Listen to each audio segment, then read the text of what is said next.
Morning বন্ধুরা। এখন বাজে সকাল প্রায় 9টা। এখন আমি চা করছি একটু, মানে চাটা করছি না, চাটা গরম করছি। চাটা কড়াই ছিল আর চাটা একটু গরম করে নিচ্ছি, একটু খাবো। আর বাসি কাজ সব হয়ে গেছে। আর আজকে না বর যেহেতু দুপুরবেলা আসবে না, ওকে অনেকটা করে রুটি করে দিয়েছি। তা হচ্ছে তোমার আমাদের রুটিটা আর করা হয়নি, সেই জন্য বাসি কাজটাও করতে হবে। অনেকগুলো রুটি করতে গেলে না সময় লাগে, আটা মাখো, বেলো, ভাজে, ওই জন্য 4 পিস এখানে রয়ে গেছে আটা মাখা। এইটা হচ্ছে এখন করব আমরা। আর একটু তরকারি করব, দেখি কি তরকারি করি। আর আজকে ওই সবজিওয়ালা ছেলেটা এসেছিলো, ওর কাছ থেকে এরকম ডিম রেখেছি, এতগুলো ডিম রেখেছি। ঘরে একদম ডিম ছিল না। এখানে 6টা 7টা 8টা 9টা 10টা 3টে 4টে 5 6টা 7টা 8টা ডিম আছে। হ্যাঁ, আর এই 8টা ডিম রেখেছি, আর হচ্ছে একটু শশা রেখেছি, আর কিচ্ছু রাখিনি। আর মেয়েকে একটু বলেছি, মেয়েই বলেছিল যে মা পুজোতে কী নেবে তুমি? আমি বলছি আমি কিছুই নেবো না, আমাকে বরঞ্চ একটু খাওয়াস। আমি তো 1 মাস পুরো নিরামিষ খাবো, আর নিরামিষ সেদ্ধ সব রকম মিলিয়ে 1 মাস খাবো। তার থেকে জামা কাপড় এক গাদা দিয়ে কী হবে, প্রচুর তো শাড়ি রয়েছে, সেরকমভাবে আমার কিছু নেওয়ার দরকার নেই। তার থেকে তুই যদি কিছু দিতেই চাস তুই খাওয়াস। তখন বলছে ঠিক আছে মা, আমি তোমাকে রেস্টুরেন্টে খাওয়াবো। আমি বলছি রেস্টুরেন্টে খাওয়ার পরে আগে তুই বাড়িতে মটন নিয়ে আয়, তো মটন খাবো। মেয়ে কিছু টাকা দিচ্ছে, আমি কিছু টাকা দিচ্ছি, সবাই মিলে শেয়ারে মটন আনা হচ্ছে আজকে। ঠিক আছে, আমার হাজব্যান্ড এটা জানে না। তা ও রাত্রেবেলা যখন খাবে তখন ও সারপ্রাইজ হয়ে যাবে। ঠিক আছে, তা সেই জন্যে আমাদের এটা অনেকদিন আগে থেকেই প্ল্যান হচ্ছিল, কিন্তু আমার এত ব্রত চলছিল না, মানে ভাদ্র মাসে অনেকগুলো ব্রত ছিল। তারপর আবার এই একাদশী গেল, আমার শরীরটা মাঝখানে একটু খারাপ ছিল, তখন খেতে পাচ্ছিলাম না, ছোটো মেয়েটার জ্বর ছিল। আমি বলছি না, এই সময়ের মধ্যে সবাই আনবো, সবাই ঠিকঠাক মতো খাবো, সেই টাইমেই আনবি। তাছাড়া সবার শরীর ভালো না সেই টাইমে আনবি না। আর আমার বর দুপুরবেলা খাবে না, ও রাতে এসে খাবে, অসুবিধা নেই। সেই জন্যে একটু মটন আনতে মেয়ে পড়াতে গেছে, ওইখান থেকে ফেরার পথে বাড়িতে আসবে। ও কোনোদিন সেরকম আমি মটন কেনেনি, তা আমি বলে দিয়েছি। আর একবার এনেছিল, মোটামুটি খারাপ হয়নি মটনটা। তা আমি আজকেও বলে দিয়েছি যে এরকমভাবে এই জায়গা থেকে আনবি, তাহলে ভালো হবে। তা দেখা যাক কতটা কি করতে পারে, তারপরে তোমাদের সঙ্গে তো সবটাই শেয়ার করব। আর এখন আমি চাটা খাবো, খেয়ে বিছানা গুছাবো, গুছিয়ে জামা কাপড় ভেজাবো। অনেকগুলো কাঁচা বেরিয়েছে, সেগুলো সব ভেজাবো, বিছানা গুছাবো। তারপরে এসে মটনের সমস্ত সবজিগুলো কেটে, পেঁয়াজ আদা রসুন মশলাটা কড়াই আছে, পেঁয়াজ আলু টমেটো এই সমস্ত কিছু কাটতে হবে। এদিকে রুটি করব, তরকারি করব, এই সমস্ত কাজগুলো এখনও বাকি।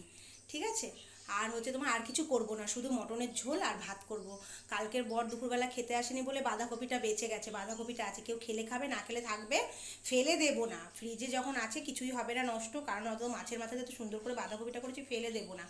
আর কালকের মাছও অনেকটা বেঁচে গেছে, বর তো দুপুরবেলা আসেনি, সেই মাছটা বেঁচে গেছে। রাতে আমিও কিছু খাইনি, খুব মানে শরীরটা খারাপ লাগছিলো, সেই জন্য রাতে কিছু খাইনি। যখন আমার শরীরটা খারাপ লাগে না, আমি রাতে কিছু খাই না, তখন আমার শরীরটা জল ঠল খেয়ে শুয়ে পড়ি। শরীরটা পরের দিন সকালবেলা আমার ঝরঝরে হয়ে যায়। একটু লিভারের সমস্যা আছে তো, ওই জন্য একটু পেটের প্রবলেমটাই থেকে থেকে আমার হয়। এই হচ্ছে ব্যাপার। চলো বসে চাটা খেয়ে নিই। আর আমার চিনি, আমার মুদি সদাই সমস্ত কিছু বারণ তো, তার জন্য বরকে কালকে ফোনে বলে দিয়েছিলাম। এই দেখো একটা ফরচুনের সরষের তেল নিয়ে এসছে, আর এখানে হচ্ছে 1 কিলো চিনি নিয়ে এসছে। কিন্তু আমার মাসকাবারি মালটা তুলতেই হবে এই কদিনের মধ্যে, তার কারণ হচ্ছে আমার ব্রত করবো, সেখানেও আমার আতপ চাল, তারপরে ডাল ঠাল অনেক কিছু লাগবে, ময় মশলা এগুলো লাগবে, সেই জন্য আমাকে করতে হবে মুদি সদা। দেখি 2-1 দিনের মধ্যেই চাইবো ওর কাছে। ঠিক আছে, চলো চাটা খেয়ে নিই, দেখতে থাকো তোমরা।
করলাম।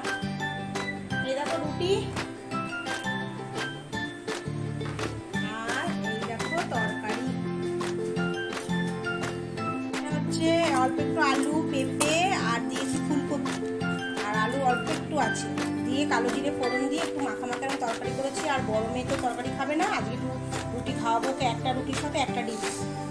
তাহলে ভাবো কি জ্বালা রুটি খাওয়ানো। আর আমাদের এখানে একটুখানি মিহিদানাও আছে, এই যে একটু মিহিদানাও আছে, তরকারি মিহিদানা, এই দিয়ে আমাদের রুটি খাওয়া হয়ে যাবে। বড় মেয়ে খাবে না, ওই আমি আর ছোটো মেয়ে খাবো।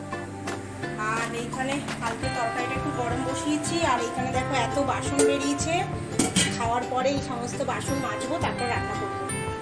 ঠিক আছে, চলো খেয়ে নিই।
কারেন্টটা চলে গেলে ওপর ঘর সমস্ত কিছু পরিষ্কার করে, আসলে কাঠ মিস্ত্রিরা কাজ করেছে সেরকম না, কুচে খাটে ঝাড় দেয়নি। আর যখনই ওপরের ঘরে যাচ্ছি একটু বসতে বসতে, তখনই পায়ের মধ্যে ধুলো ফুলো, মানে প্রচণ্ড বিচ্ছিরি অবস্থা। সারা ধুলো ফুলো দেখো আমার সারা মুখে ভর্তি। কি করব, কিছু করার নেই, পরিষ্কার তো করতেই হবে। দেখো রান্না বসিয়ে দিয়েছি, এখানে ভাত বসিয়ে দিয়েছি, ভাতের জলটা সবে বসিয়েছি, গরমও হয়ে গেছে, এবং চালটা দিয়ে ধুয়ে রেখে গেছিলাম। আর এখানে আলু পেঁয়াজ সব কিছু কেটে কেটে লঙ্কা সব কিছু রেডি করে রেখে গেছিলাম। আর হচ্ছে তোমার এই দেখো আলু ভাজা বসিয়ে দিয়েছি, এখানে ছোটো কড়াইতে আলু ভাজা বসিয়েছি। আর এখানে দেখো একটা বড় প্রেশার বার করে নিয়েছি, এর মধ্যে আমি পেঁয়াজটাও ভাজবো প্লাস মাংসটাও কষাবো।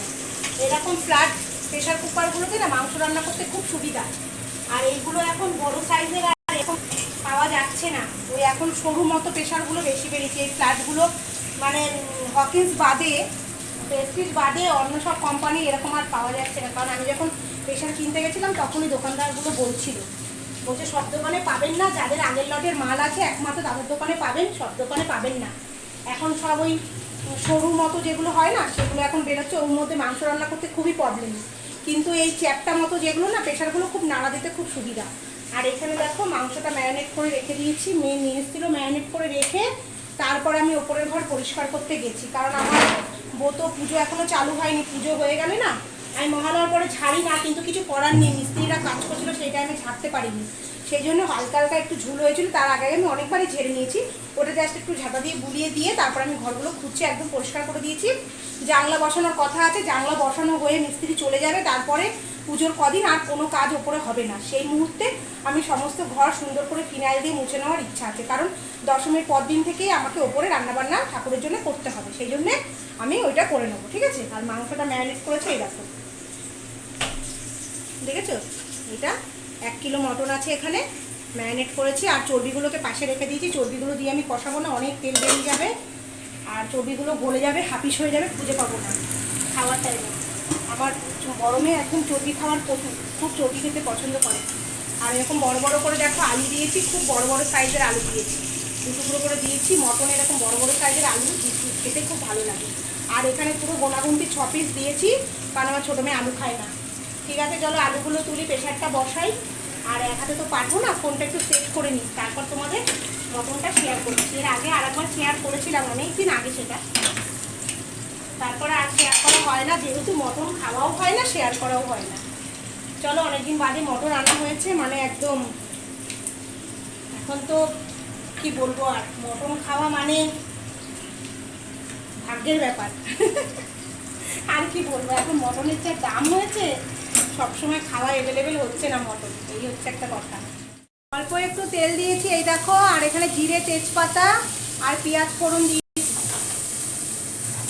পেঁয়াজগুলো সব দিইনি, বাকিটাও পেঁয়াজগুলো দিয়ে দেবো, দিয়ে ভাজা ভাজা করবো নুন দিয়ে। আর লঙ্কা চিড়ে রেখেছি কিছু লঙ্কাগুলো আমি কষানোর টাইমে দেবো পরে। আর আমি অল্পই তেল দিয়েছি, কারণ মাংসের মধ্যে এক গাদা চর্বি আছে, সেজন্য আমি তেলটা কম দিয়েছি, ঠিক আছে। মাংস ম্যারিনেট করেছি, নুন, হলুদ, আদা বাটা, রসুন বাটা, জিরের গুঁড়ো, হলুদের গুঁড়ো, লঙ্কার গুঁড়ো, পেঁয়াজ, টমেটো, এই সমস্ত কিছু দিয়ে আমি মাংসটা ম্যারিনেট করে রেখে দিয়েছি। কোনো টক দই কিন্তু আজকে আমি দিইনি, ঘরে ছিলও না, আর টক দই দিইনি। আর মাংসের দাম এত যে আর সব জিনিস জোগাড় করতে দম বেরিয়ে যাচ্ছে। আর মটনের এমন কিছু আমার কাছে বিশেষ করে বেশি আমি হাবি জাবি মশলা খাই না, সিম্পল ঘরোয়া মশলা দিয়ে আমি মাংস ম্যারিনেট করি আর মটনটা খাই। দেওয়ার মধ্যে একটু টক দইটা দিই, কিন্তু আজকে টক দইটা নেই বলে আর দিইনি। আর আমার মাথা কেটে যাচ্ছে, এটা আমি কিন্তু অন্য কেউ না, ঠিক আছে। আমার স্ট্যান্ডটা আসলে এত ছোট না, মাথা পর্যন্ত হচ্ছে না। এবার আমি ভাজবো এরকম ভাবে, পেঁয়াজটাকে ভাজা ভাজা হয়ে যাবে, তারপর আমি মাংসগুলো দিয়ে দেবো, ভাজা হোক। পেঁয়াজটা আমার ভাজা ভাজা হয়ে গেছে, এবার আমি ম্যারিনেট করা মাংসটা দিয়ে দেবো। তার আগে আমি চর্বিগুলোকে দেখো তুলে রাখছি।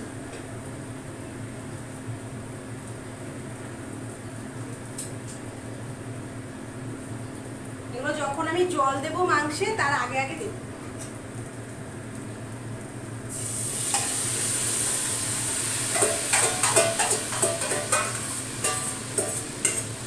একদম অল্প মশলা দিয়েছি, বেশি মশলা দিইনি। এবার বাড়িয়ে শুধু কাজ হচ্ছে ঢাকা আর নাড়া, ঢাকা আর নাড়া, ঢাকা তোলো আর নাড়ো, ঢাকা তোলো আর নাড়ো, শুধু এই কাজ, আর কোনো কাজ নেই।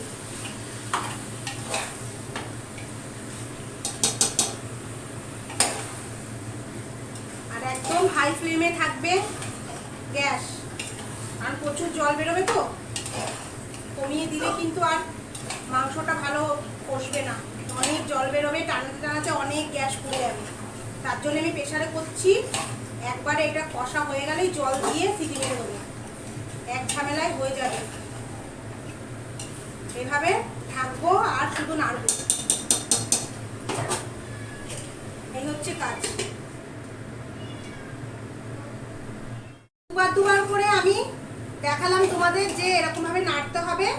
আর আমি বারবার মানে দেখাচ্ছি না, এটা একদম যখন কমপ্লিট হয়ে যাবে আমি এই রসুন আর এই লঙ্কাগুলো যখন দেব তখন একবারে আমি তোমাদের দেখাবো, ঠিক আছে? এরকম ভাবে তোমরা কষতে থাকবে যতক্ষণ না মানে মাংস এক পাশে আর তেল বেরিয়ে আর এক পাশে না হয়, ততক্ষণ এরকম কষাতে হবে। একদম এরকম দেখতে পারবে যে এরকম মাংস মশলা এক পাশে হয়ে গেছে, তেল আর এক পাশে হয়ে তাহলে এখন কিন্তু কিচ্ছু হয়নি, ঠিক আছে? চলো, ভাত ওদিকে দেখো আমার হয়ে গেছে, ভাত উপর করে দিয়েছি। ভাত সরু চালের তো ফটাস করে হয়ে যায়, খুব তাড়াতাড়ি হয়ে যায় কষালে। আর এইদিকে তোমাকে দেখাচ্ছি, ভালো করে দেখো পুরো কালারটা কিরকম এসছে। দেখো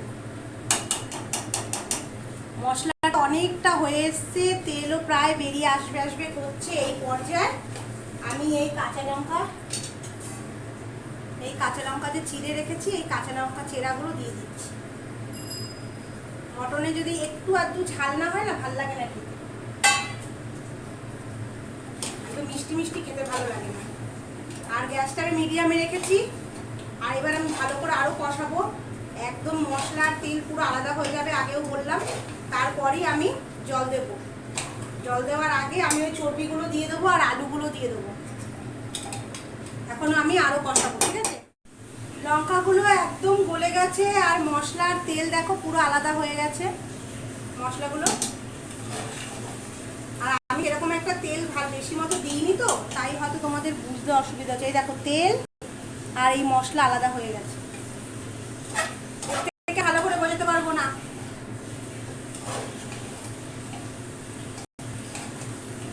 এবার আমি আলু আর চর্বিটা দিয়ে দেবো। আর এখানে গরম জল বসিয়ে দিয়েছি, গরম জলটা হচ্ছে, গরম জলটা ঢেলে দেবো।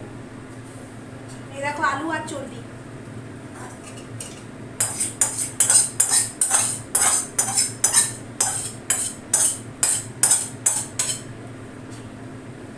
আলু ভাজার যেটুকু তেল ছিল সেটুকু দিয়ে দিলাম। এবার আমি ভালো করে একটু কষিয়ে জলটা দিয়ে দেবো।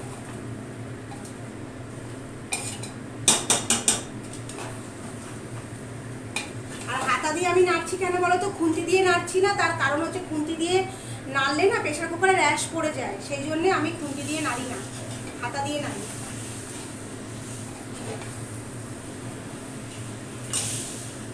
আর হচ্ছে এই যে একটা রসুন, এটাও দিয়ে দেবো, এটা আমি খাবো। গা হাত পা খুব ব্যথা করে তো, রসুনটা খেতে খুব ভালো লাগে, খেলে একটু গা হাত পা ব্যথাটা মরে।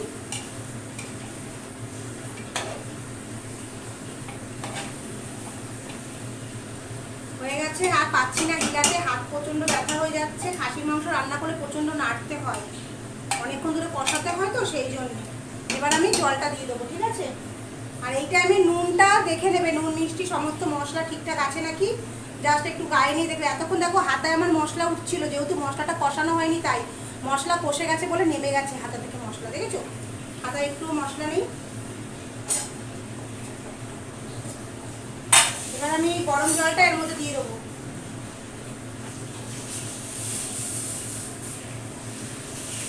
যে যেরকম ঝোল খাবে সে সেরকম জল দেবে। কষা যদি কেউ খাও তাহলে এই পর্যায়ে কষা অল্প একটু জল দেবে, একদম অল্প দিয়ে একদম 2-3টে সিটি দিয়ে নামিয়ে নিলেই একদম মাখা মাখা কষা কষা হয়ে যাবে। এগুলো রিয়াজি খাসি তো, সিটি মারতেই হবে, এগুলো কড়াইতে ভালো মতো গলবে না, তুমি যতই পেঁপে দাও যাই দাও। আমি পেঁপে দিয়ে, তারপরে তোমার ওটাকে কী বলে ভুলে যাচ্ছি, যে সুপুরি দিয়ে অনেক রকমভাবে টেস্ট করে দেখেছি, আমার কাছে সেরকম ভালো গলে না। হয়তো অনেকে হয়তো আমার থেকে ভালো রান্না করতে পারে, তাদের হয়তো গলে, কিন্তু আমার সত্যি কথা বলতে কি কোনোদিন ওরকমভাবে গলেনি। রিয়াজি খাসি অন্তত গলেনি। দেশি আমার ভাইয়ের বাড়িতে গিয়ে খেয়েছিলাম, দেশি খাসি একদম কি কষাতে কষাতে হাড় থেকে বেরিয়ে যাচ্ছে, এত ভালো খাসি। আমার ভাইয়ের বাড়ি যাওয়ার ইচ্ছা আছে, শীতকালে আমার ভাইয়ের বাড়িতে যাই, যদি যাই ওখানে গিয়ে অনেক রকম রান্না তোমাদের শেয়ার করবো। ওখানে অনেক রকমের মাছ পাওয়া যায় যেগুলো আমি এখানে পাই না। সেসব মাছ, সেসব রান্না তোমাদের কাছে শেয়ার করবো। আর আমাদের ভাইয়ের বাড়ির ওখানটায় খুব সুন্দর ভিউ আছে, বিশাল বড় একটা খেলার মাঠ আছে, তোমাদের অনেক কিছু শেয়ার করার আছে ওখানে। অনেক মানে জায়গা, জমি, আমার বন্ধুর বাড়ি, অনেক কিছু ওখানে আছে, সেগুলো তোমাদের শেয়ার করবো। তোমরা পাশে থেকো, একটু সাপোর্ট করো, তাহলে আমার ভিডিওটা করার ইচ্ছা, এনার্জি সব কিছুই বাড়বে। নাহলে মাঝে মাঝে না আমার এনার্জি লস হয়ে যায়। অনেক নাড়াচাড়া করে নিয়েছি, আর এইটুকু জলও রাখছি না, দিয়ে দিলাম। বেশি একটা অতিরিক্ত ঝোলও আমাদের কেউ খায় না, তবুও একটু মটনে একটু ঝোল বেশি ভালো লাগে, তাই না? তার জন্য এইটুকুনি জল দিলাম। এবার আমি আটকে দেবো।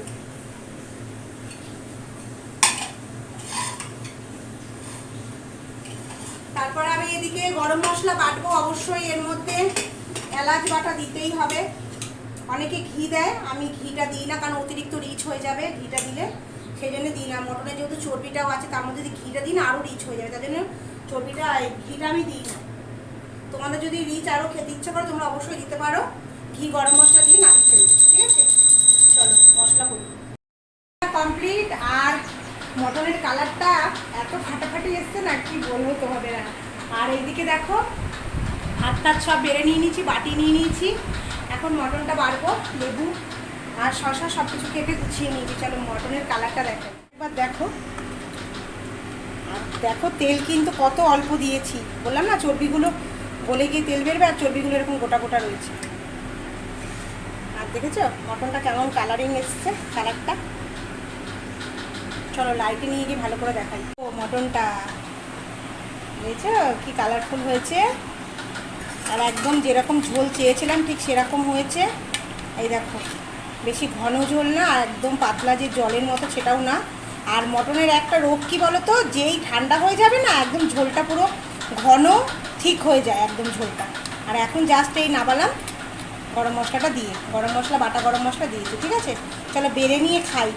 করা হয়নি সকালবেলা, তো জানো একটু গায়ে জল ঢেলে নিই আমি একটু সকালবেলা। আর এই এখন খাবার নিয়ে বসে গেছি, একদম মনোরঞ্জন খাবার, অনেক দিন বাদে একদম প্রিয় একটা জিনিস দিয়ে আমি খাবো। খাওয়ার আগেই আমার খুব হচ্ছে কতক্ষণে খাবো,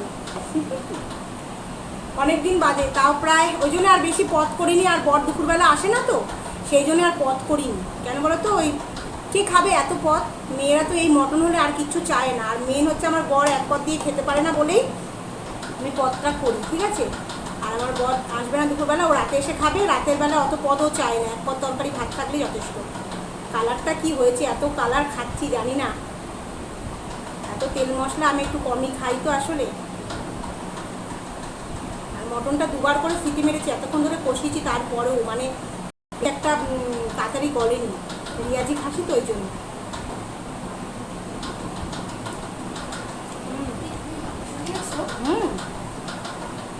হ্যাঁ রে, তুই নিশ্চয়ই থাক। কত মাংস দিয়েছো তুমি? না না, ভেতরতে আরো একটা আলু আছে।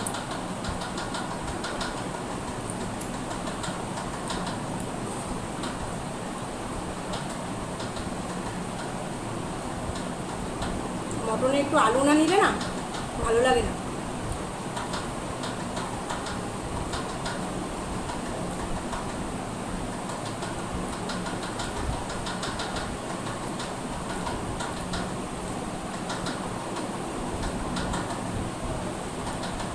অনেকদিন বাদে একটু খাচ্ছি তো খুব ভালো লাগছে। আর পুজোর মধ্যে দেখবে, ওই পুজোর পরে তো আমি আর খেতে পারবো না। মেয়েরা বলছিল নবমীর দিনকে, তা নবমীর দিনকে সত্যি কথা আমার আয়োজন করতে করতে অনেকটা সময় লেগে যাবে। আমাকে নাড়ু ফাড়ু বানাতে হয়, কারণ দশমীতে নাড়ু লাগে তো আমাদের, সেই জন্যে অতটা সময় নিয়ে আমার রান্নার সময় হবে না। সেই জন্য আমি বললাম যে আজকেই খেয়ে নিই, তাই জন্য আজকেই করে নিই। তোমরাও খেও, পুজোর মধ্যে খুব আনন্দ করো, ঠিক আছে?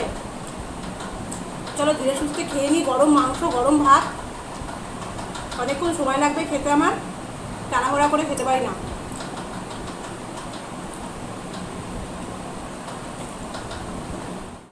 আজকে খেতে খেতেই তোমাদের এখানে ব্লগটা শেষ করেছি। সবাই তোমরা খুব ভালো থেকো, সাবধানে থেকো, সুস্থ থেকো, হাসি খুশি থেকো।